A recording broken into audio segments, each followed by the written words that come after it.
When we are moving through an awakening, our sense of space is something that can actually provide us with deep stability. If you want to take the simple steps to set yourself up in surrounds that are going to support you through an awakening, listen on and let's discover how your space can elevate your sense of well-being. Allow your heart to listen.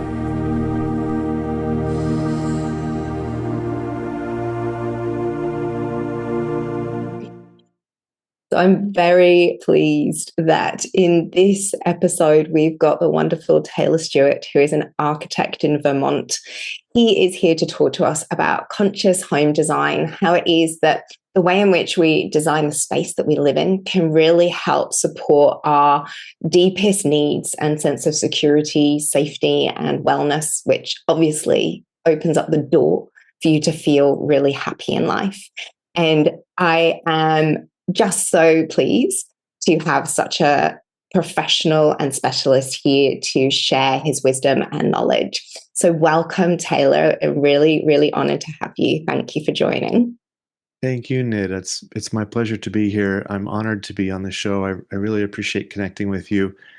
I'd like to make a promise to anyone listening today that, because I think a lot of people say, well, an architect, that's sort of interesting, but I don't plan to hire an architect. Most people will never hire an architect, but I have some knowledge that anyone can apply. And my promise today is that no matter where you live in the world or what style of home you live in, or even if you live in a small apartment, I'm going to share what we know scientifically to be the single biggest thing that you can do to your space to give the most benefit. To actually, scientifically, the big data says will help us increase our life expectancy and our feelings of personal fulfillment. So stay tuned. I promise it will be relevant and interesting and hopefully inspiring as well.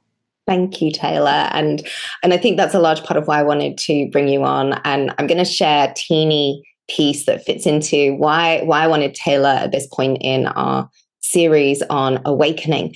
Because when I was in the early stages of mine after my brain injury, and I was trying to work out what were the things that I really needed when I couldn't work and I couldn't get my health, and there was all these things I could not do. But one of the most important things to me was the space that I was constantly sat in, questioning my life. And to have a space where I felt safe, comfortable, that I could really drop all of my worries was really a foundation for me. And I know that through my journey of healing, which included a lot of traveling around, my space and the little spaces that I create around me have been a deep grounding foundation for me in so many emotional well-being levels. And that's why I feel like this is such an important topic for people as they're going through awakening, when you feel that deep instability arising of, oh my God, what is happening in my life?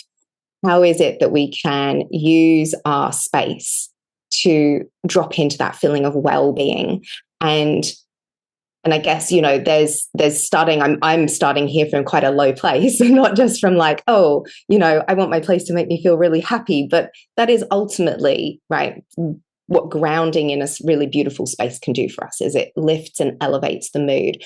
So I'd love to understand from you a little bit about what it is in our space that is important to elevate those feelings of well-being. Mm-hmm.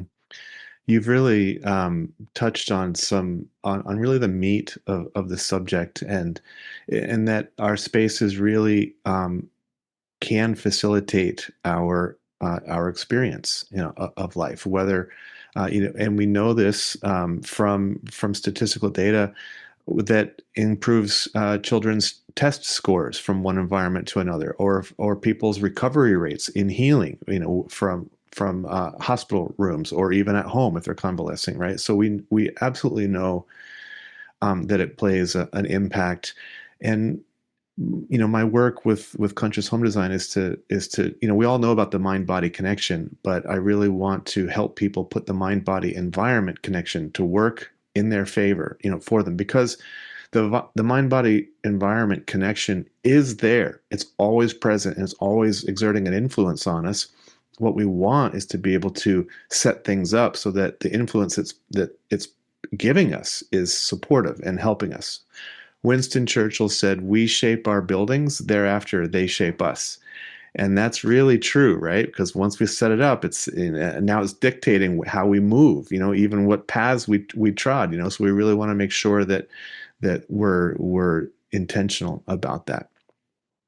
Conscious home design, the book I wrote and the name of my business, Conscious Home Design, people hear that and they think, oh, that sounds interesting, but what does that actually mean? What is conscious home design? And they think, does that mean it's some sort of environmentally, eco-friendly type of thing? Does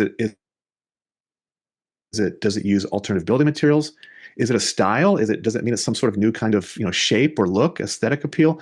Or maybe it's like energy, or maybe it's like feng shui or something, some ancient system. And it's actually none of those things. It can be any of those things. It can embrace all of those things, but it's not any of those things in particular. Conscious home design, as I've defined it, is really about the user experience. It's about saying, hey, what do you like to do? Nid, what kind of space makes you feel energized or feel calm or feel creative or feel peaceful or feel ready for meditation or feel ready for sleep or feel ready like you want to engage and have conversation, like all these different moods and experiences, that we want to craft a home or your living space to support those basic, those the various activities that you do. And it's not the same for everyone. There is some universal things we've found with certain colors and certain things most people will agree as calming or activating. But in the end, it's very personal. And so that's the work. My book, Conscious Home Design, is all about the big idea and these concepts and showing the data. But then, how we apply that into your individual experience, that's the art and science of conscious home design. Okay, so that brings me, I'm curious then about the data to start with. I'd be curious as to know, so what is that data that it shows that kind of is a bit more uniform, that we start with, I guess, as like a pillar of the building, as it were, or the foundations of the building? Okay, yes, there's lots of data. So we can pull from a buffet of case studies. The one that I like to start with is really sort of a low-hanging fruit, and it really moves the needle in terms of the impact it has on people's lives. And I also promised people that I would give them some of this. So Harvard University did a study that they started in 1938, and it's called the Adult Study for Human Happiness. And so it's been going on for 87 years now, I guess it's been. And so all the original participants have now passed on. And so it's into the second and third generations here. But they basically, sort of studied thousands of people and did physical, examinations as well as mental, emotional, questionnaires and feedback and surveys and stuff. And they tracked them throughout their entire life, and periodically would check in with them and re-up the data, and see how things played out. And they found that, everyone had ups and downs in life. They may have lost a job or had business success or failure. They may have had health challenges, or feeling good or feeling bad, just the ups and downs of life, like everybody has.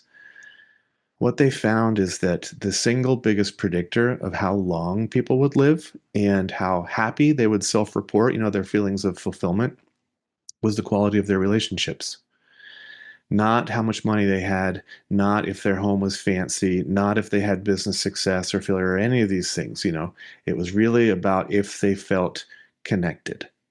And so, and that didn't mean, that wasn't exclusive to a romantic relationship. So anyone who's single, that doesn't, it's all of our relationships, not just, partners or spouses. Yeah. So when I was researching my book, Conscious Home Design, I had, of course, lots of information to assembled, as I was pulling my concept and my chapters together. And this was one of those data points that really, really made me stop and think and go deep, because I said, wow, if it's that important, then the highest calling of architecture is to help people become the next version of themselves, to expand into our potential, to reach, or even feel like a spark of life, and that we want to engage a little bit, and become, full. And so, a fuller expression of our unique qualities. Yes. And so if we know that this is so important, what can architecture do to intend that you have success in your relationships in your home? So as I thought more deeply about the relationships, all the different myriad kinds of relationships, Nid, we have so many kinds of relationships, not just, a romantic partner relationship, but just, and so what I found is that all of the relationships, all the different varieties of them, would fall into three main categories, three buckets, if you will. And they would be our giving, our receiving, and our reciprocal relationships. And so our giving relationships are ones where we are the primary givers. These are going to be the ones that we have with our students, or those that we coach or mentor, with children that we're teaching or raising. Even plants and animals are an example where we have a giving relationship. Yeah. And I think most people would then say, well, yes, but I give, but I also receive. And it's true, you are receiving in a way. There's a universal law at work there. But at face value, it's primarily a giving. The first action is your giving. And so then we have our reciprocal relationships, which you and I, Nid, are having right now, where, we're seeing eye to eye, we're sharing information, our peers, our colleagues, our friends, our co-workers, our spouses, anyone that there's an equal give and take, and we're sharing, and you can sort of let down your hair, as opposed to a giving relationship where I may have to be on my best behavior or set the tone as a role model. In our reciprocal relationships, that sort of expectation is not usually there. And so it's a different type of interaction.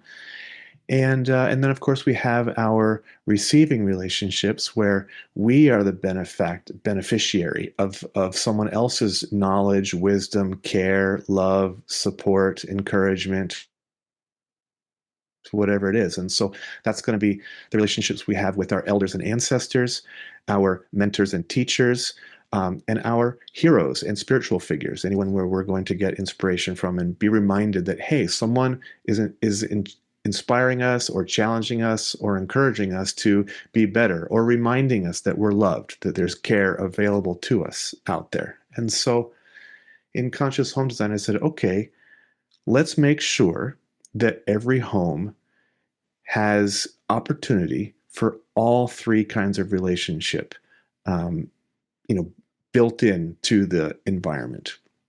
And, at different times in our lives, we're going to have a different balance of those relationships. We're gonna, if you have young children at home, you're just going to be giving, giving, giving, and you're going to, where's the time to have a reciprocal relationship? I just want to be able to go out with friends. It's going to go through phases, but in the scope of life, you want to be able to look back and say, yes, I had all three kinds in great, phases, so that you have a rich life, a balanced life. And so I invite people to look into their own home as they go around and say, well, what kind of relationships is this space, supporting, giving, receiving? And if there's any gaps, notice that. And do you want to change that? Okay, maybe we can. And so, maybe later in the call, we can go through some examples, some concrete, tangible examples of how someone could do that. But that's the big idea right there. And to tie back into what I think is some of the most significant data is relationship connections. Beautiful. Okay. So yeah, my brain did actually go straight, obviously, to being like, well, so would the kitchen be a place of giving, right? And then like the bedroom would be a place of receiving. And then the dining room could be a mixture, or the living room could be a mixture of those places, right? Depending on like how that's laid out and what we're doing in it. I would say like my usual studio space is a place where I give, but it's also where I have all the inspiration of my teachers, where I do my own practices. So it's also where I receive and I'm inspired. So seeing, straight away kind of how those spaces are starting to fit into fulfilling those relationships and seeing them play out within how I like to lay out my home, say, just trying to give an example of like spaces that I would even just say, are in my home, right? And so just encouraging people to kind of let your brain jump straight to like, what are the spaces in your own home? And I guess the reason why I jump straight to that also is I remember there's two pieces of research, and now I don't know the statistics, but you might know them. One of them is that I normally live in Sydney in Australia, and I know that Australia has the biggest houses in the world for the number of people who are in them. So people have more space in Australia per person inside their homes, and they don't have very much outdoor space. They tend to like go up to the edge of their property. And that doesn't actually make people happier in Australia. Because, and I guess my feeling in learning about that statistic was, well, they got too much space. Like there's not enough relationship building, right? If we focus on having so much space, right? Like, and I think the beginning of this series, I talked about the World Happiness Report of 2025. And one of the key pieces that they talked about, and it also comes up in another interview actually in this series, was around social connection through meal sharing and the importance of having that space in your home where everyone can come together and share meals, where we invite people around and share and experience that giving and receiving and reciprocity and the different layers at which meal sharing is so important. But obviously there are people who don't have that and people who do live on their own. And I guess how would you, I'm going to jump in with a really challenging question. How would you suggest someone who has like quite a spacious home, maybe they don't have a lot of people in it, and so how could they make a space that could feel like they could be in that sharing environment, even if they were, say, on their own and feeling a bit lonely? Sure. Okay, so much there to discuss and unpack it. I love the way your mind jumped to going through different spaces and trying to sort of qualify them and say what primary relationships are happening in these different rooms in the home. And then you went on to talk about the concept of scale and how much space does a person need to feel connected or feel happy, and is just having a lot of space, is having more space gonna, certainly that's not what makes us happy. It can make us happy, but it's not the biggest factor. Yes. And so everyone needs to determine. There is no one size fits all. There is no right size home that I can just say this is the right size home and everyone should have this and everyone will be happy. It doesn't work that way. People have different needs based on the activities they want to do and their physical size, their stature, and also the types of spaces they want to feel.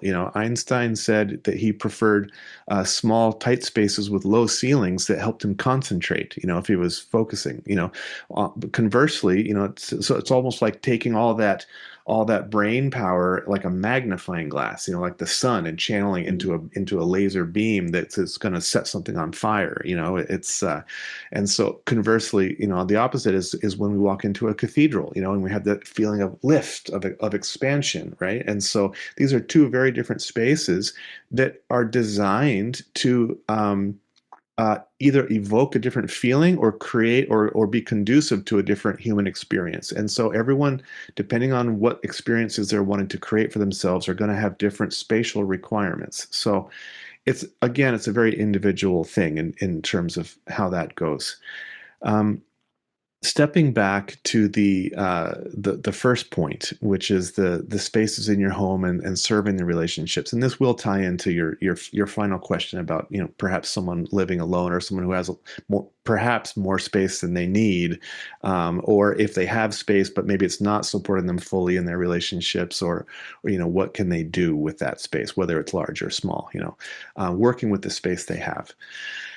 So in conscious home design, I looked at saying, how can we make sure that we support intentionally all three types of relationships, the giving, receiving, and reciprocal, in our homes? I then tried to take it one step further, one step deeper, and said, what would it look like if every room in your house provided opportunity for all three types of relationship? And I said, okay, well, let's start with a room that people typically don't think of. They don't associate this room with relationships at all. And that is the bathroom. The bathroom is usually a place where we go for privacy. We go to get away from people, especially if you've got young children. Or if you're an introvert and you're at a party and you need to check out for a minute and take a deep breath. I'm very much connecting with that one. And I know a lot of my clients would be like, yeah, bathroom is the place. So the bathroom is not typically thought of as a relationship room. However, we have seen that, you can have a giving relationship in your bathroom, especially if you have a window. Then you can find a small plant or two to put in the window, and there's an example of a giving relationship that you can have. You could even, and if you don't have a window, you could try a full spectrum light bulb that would work, on a timer. With LEDs now, they are very low energy use, and you can set that up, and it's not, it's pennies, and there you've brought some life into this room. And it feels more like a garden, doesn't it? We want to feel like when we're bathing, doing stuff, we're in an oasis or in a garden. It just feels nicer than whether your style is classic or modern. Still, plants really enliven a place. So I would encourage a plant if possible. You could also do a little fish bowl, and get a goldfish or a betta fish or something, that's bright and colorful and cheerful. And you go in the morning and you're like, "Hi, fish," and you can give it a sprinkle of food, and then there's more life, and you have that little thing. It's just a little bit of joy in your life. Yeah. So there's some giving relationships that you can incorporate into a bathroom. And then, I think we've all seen the homes and the apartments that have two sinks, a double bowl sink, so you can brush your teeth side by side with someone. If there's enough space, perhaps there's even a large shower room with two heads on it, or an oversized tub that's big enough to soak with two people. Whether that's the kids are taking a bath and now it's an activity space, or maybe it's with a romantic partner. If that's your lifestyle, then that works too. So there's opportunity for relationships there. And we certainly can take a photograph of someone that reminds us of that, either that we're loved or reminds us to grow. So from an elder or a parent or a teacher or a mentor or a hero or a spiritual figure, and if we don't want to do that, we could at least take maybe a quote, an inspirational quote, and put that over our mirror, and something that's meaningful to us. And so while you're there, washing your face or prepping your body to be presentable to the rest of the world, you can just have that little moment and that check-in, and you can cultivate, that those 5 minutes can actually, rather than just doing your business and washing the body and taking care of things, you can actually have set up that positive feedback loop in your life, those little moments of intention. And little 2% shifts. What is that going to do if we have every room in your house as a little 2% shift? And the cumulative effect of that over years or decades while you're living in your home, it's a compounding interest. Like the butterfly effect, do the flapping of a butterfly's wings in Brazil eventually set off a tornado in Texas? There's this compounding ripple effect. And so we want to set up ripple effects in our lives, in our homes, that are going to return big dividends to us. In the way you design a home, especially, I'm thinking kind of lonely people who are on their own, maybe, and because it's one thing when you've got lots of people and you have to just negotiate right? The use of different spaces and trying to work out lots of people. When you're on your own, sometimes it can feel more lonely. And, like there's trying to get people to come into your space, but how can you invite feeling more of that reciprocity and maybe giving and receiving, within being on your own? So kind of coming back a little bit to my question of the person who maybe has quite, therefore quite a bit of space, potentially, and they're eating on their own, which we know is one of the factors that we see does affect our sense of well-being if we feel lonely in our own home space. Mm-hmm, mm-hmm. So there are different types of connection. We need all of them. I think each person needs to assess for themselves what's important to them. You can go through your home. You can go through each room in your home and do a little check-in and say, what sort of relationships are being supported or are being not supported here. And you can choose, okay, what kind of relationships would I like? Is there any shifts that I want to make? And so, with the examples I just offered, plants, animals, photos, inspirational quotes or pictures or scenes. You can certainly set yourself up to have success in 2 out of 3 of the relationships, and that is going to be. It's not enough, to only have 2 out of 3. For most people, there are a few people that are extremely taciturn or monastic life, but most people. Those 2 out of 3 are not enough, and they want to have the reciprocal relationships or peer relationships. So even if you live alone, you can certainly create space for it. You can set things up to where at your dining table there's at least 2 chairs, right? You can set things up in your living room or in a conversation area where you have things facing each other. If you're intending to create a relationship and call in someone, a live-in partner, you might even dedicate some space in the closet and clear some things out and create and say, I've created a vacuum, nature, come fill this, right? And so you can, it really is an individual thing, and that's the work. Like I told you, I have the book, which is the big idea and all these concepts, but then I created the workbook, which is about taking those ideas and with these exercises and worksheets, examining how do they apply into your specific situation.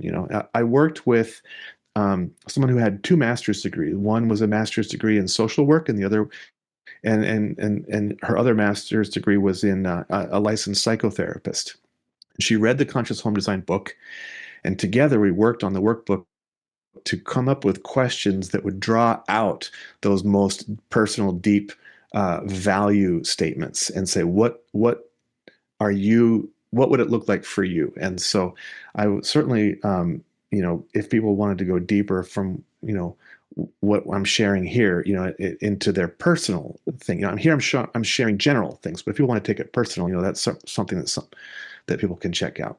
That's great. And we'll make sure we stick the link below so people can go and access it from your website and download those workbooks so they can work through and find out what their values are, right? Because there's that, it's not just about need. So much of our home is about value, and my brain has now just totally forgotten his name.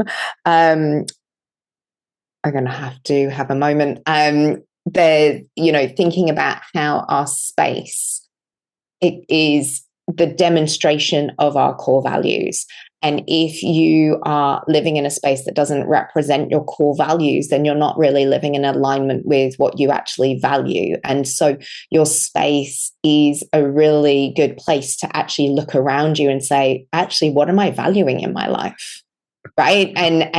And do I value that? And do I want to live in alignment with that? Are you sure you haven't read the book? Because in one of the first exercises we do in the workbook, aside from the relationship exercise, is their core value exercise and worksheet to figure out what those core values are, so that we can then start to support them and build our home around them.